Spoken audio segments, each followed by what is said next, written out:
on the matter that all of you must have seen, a press conference that was held yesterday at Mboya military barracks, where the spokesperson of the military, Felix Kulaije, paraded one of the latest torture victims, one Eric Mwesigwa, and we all saw the victim changing the narrative and turning around to say, instead, we are the ones that tortured him. I want to state as follows, that the regime, the shameless and criminal regime of General Museveni is at it again. You must all have heard the audios that were recorded prior to that press conference when the deals were being discussed between the regime and Eric Mwesigwa in order to compromise him and make him change his words. This is happening because the regime is frightened, first of all, ashamed internationally because of the unacceptable behavior and treatment of citizens, but also they are scared of sanctions that they see are coming to them, and therefore they are trying as much as possible to change the narrative and try to hoodwink the international community and Ugandans. You all remember, ladies and gentlemen, that some time ago, the former president of NUP, One Chibalama, Mzee Chibalama, was abducted by the regime, and the regime they tortured Mzee Chibalama together with his son and made him change his words and made claims that we had paid him $5 million in order to take over NUP. Of course, later on, Chibalama in court confessed that the regime forced him and coached him to lie against us. That's not all. When I was arrested in Arua in 2018, the regime came out to claim that they found guns in my room. They say that in Parliament through the minister, and until today, no gun has ever been produced. That case died a natural death. No wonder you've not seen me and my team in court about the Arua case. I also want to remind you that when they shot my driver Yasin Kauma and killed him in Arua, Emilian Kavuma, the then police spokesperson, came out and claimed that we, People Power, then had actually killed Yasin Kauma because we were found with guns. The story died out naturally, as they always do. They denied torturing me in Arua and also denied torturing Zake. But later on, Museveni came out and confirmed that they had tortured me, and even the High Court confirmed that they had tortured Honorable Zake. When Rita Nabukenya was killed, the police hid the footage. They refused to bring out the video footage of where she was killed because it was clear that they had killed her. When Daniel Cheyune was shot and killed, they compromised the father, who is a police officer, to claim that Daniel Cheyune was not one of us, but an NRM supporter. Now, this is the most ridiculous part of it. Yesterday, I saw a one Joseph Kadu claiming to be a brother to Eric Mwesigwa.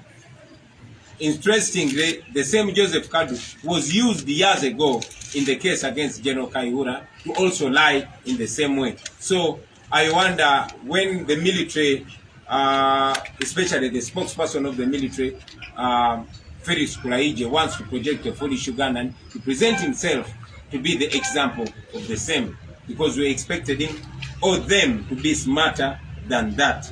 We are informed that then in the Kayihura case, they were each given 25 million. They came out to confess the same.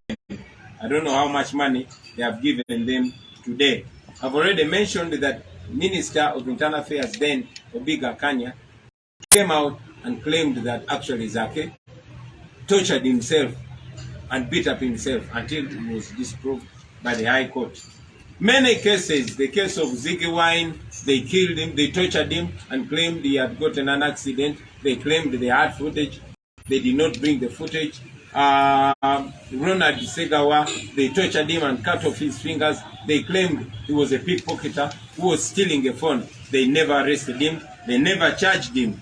Masereka, Samuel Masereka, our coordinator for Kasese, who was tortured very badly, is one of the recent victims of torture. After torturing him, and when we presented him to you, the media, they reached out to Masereka, offering money for him to do the same as Mwesigwa Eric did. They offered the same money to Masereka, but Masereka refused. And actually right now Masereka is in hiding because he refused to do what the military were asking him to do. The stories can go on and on and on. They abducted Jamshid Kavuma. They denied abducting him. Enanga came on TV and denied abducting him or having him for a whole month until they were forced to release him, to produce him. They tortured Kakwenza Rukirabaseja. You also. I don't know what they say about the torture of Kakwenza today. They abducted Tawa, denied the knowledge of him until they were pressured to release the same person. Now, yesterday, they abducted our brother called Mwesigwa Gaddafi. They first abducted the wife, looking for Gaddafi, but later released the wife. Then abducted the friend to Gaddafi. His friend is called Tom Sange, but they call him in the ghetto, they call him Mosquito. So yesterday, they abducted Gaddafi. Up to now, we don't know where Gaddafi is. I am addressing this matter to show you how shameless the Museveni regime is. But again, I encourage you, ladies and gentlemen, don't stop. Those on the internet, on social media, and every Ugandan who can raise a voice, don't stop raising your voice. This regime continues to embarrass itself, to expose itself because of your pressure. Please do not stop. Katika mbyogere mu Luganda. Abasebo ne banyabo mbebaza olw'okujja olwaleero.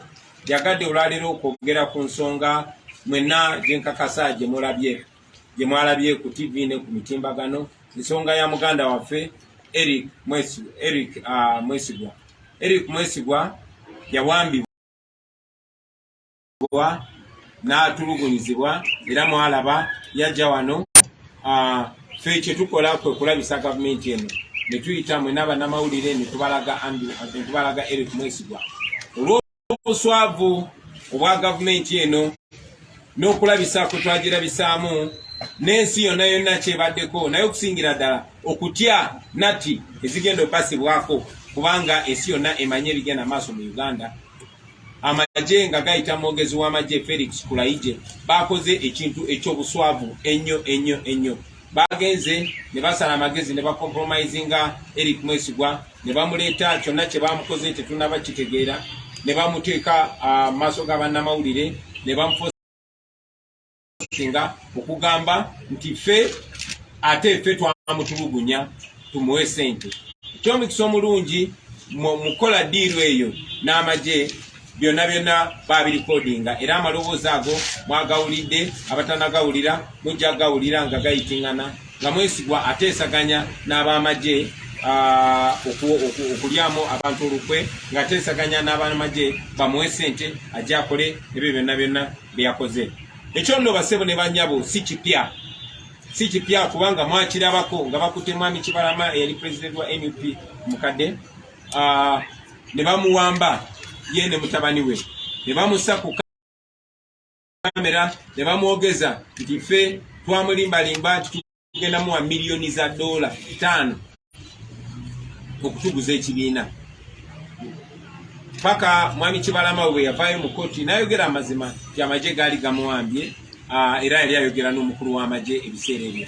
Kya buswavu nti gavumenti eno genda maaso n'okukozesa amagye okukola ebikolobero okuwamba abantu n'okubafosinga oboogeza ebyo ebitali bituufu. Era si kyekyasooka, mwalaba nga gavumenti eno ng'eyita minisitule w'ensonga z'omwenge ebiseera ebyo yagenda mu parliament ne bagamba nti bankutte nze n'emmundu 2 mu Arua mu kisenge kyange, era ne bazigulako omusango gw'okusangibwa n'emmundu. Mwena mumanyi mpaka olunaku lwaleero emmundu ezo zaabula n'omusango ogwo mwena mumaze tuwezezza emyaka egisukka mu 2 nga omusango ogwo tegutuula. Naye ogwo omusango gwali gwa Nagomola bwe baali banziguddeko nga balindi abantu nti bansanze n'emmundu batta Yasini Kawuma bamukuba amasasi mu Arua. Yasini Kawuma yali driver wange naye omwogezi wa poliisi ebiseera ebyo Emilian Kavuma yavaayo Kayima.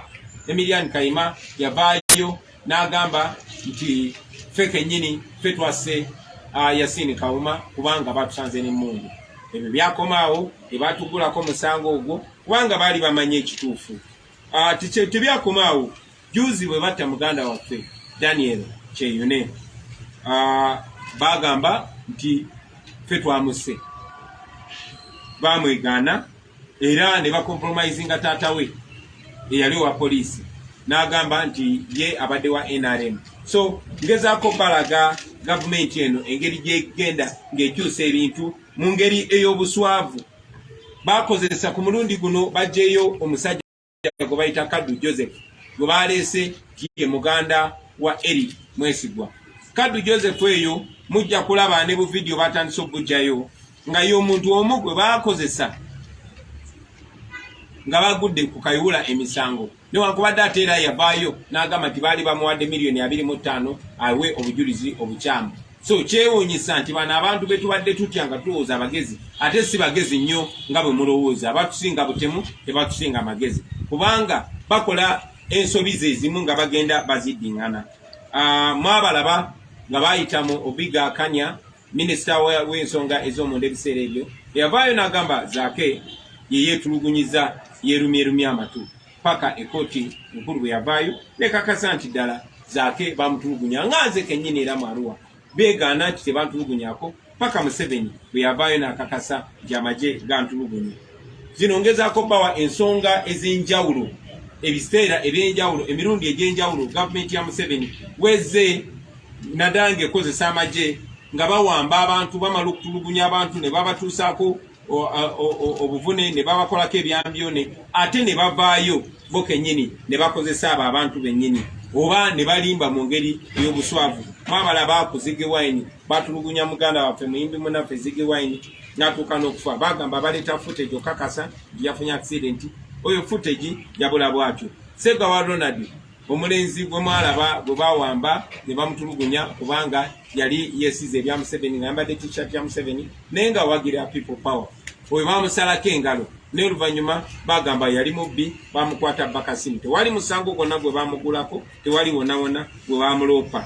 Kikikoma ku oyo Masereka, Samuel Masereka coordinator waffe ow'e Kasese bamuwamba ne bamutulugunya ne bamusalaasala naye kati babadde kubanga kyabadde kibaswaza nnyo babadde bamunoonya nga baagala naye akole kye bakozeseza Eric Mwesigwa. Era Masereka bwe yagaanye n'atubuulira mulabye ng'akola ne interview ng'ayogera ku nsonga y'emu. Kati Masereka yeekwese kubanga bamunoonya mutuusaako buzibu.